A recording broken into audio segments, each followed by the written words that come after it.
Legendary explorer Christopher Columbus was born in 1451 in a sea town in Italy and began sailing as a teenager. He became probably one of the best dead reckoning, that's where you use a compass, one of the best dead reckoning sailors that ever walked the planet. Inspired by a letter from Paolo del Pozzo Toscanelli, Columbus believed that sailing west would be a faster way to get to India. After his idea was rejected in Portugal, Columbus went to Spain's King Ferdinand and Queen Isabella. They were intrigued with the idea and eventually gave Columbus the financing for the voyage. The Queen said, well, what do we got to lose? Maybe he's right. And maybe that's why she did it. If he finds something, all good. If he sails off into the sunset and we never see him again, so what have we lost? In August of 1492, Columbus set sail with the Nina, the Pinta, and the Santa Maria.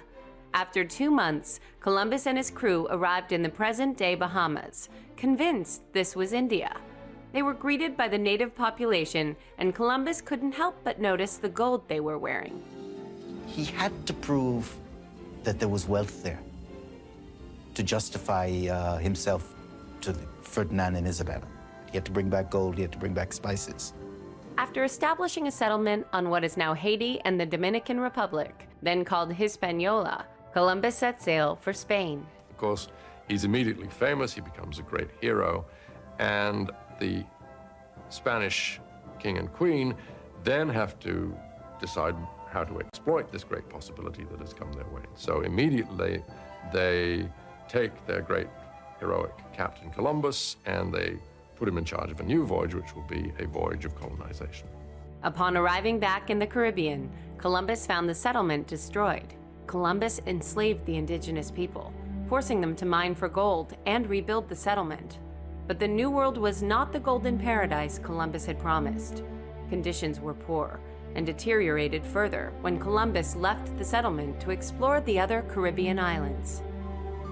By the third voyage, they were having a hard time getting crew. This guy was crazy. Everybody died. There was no gold. You weren't going to get rich if you went over there. There were no cities paved with gold. On the third voyage, Columbus would finally reach the mainland in Venezuela.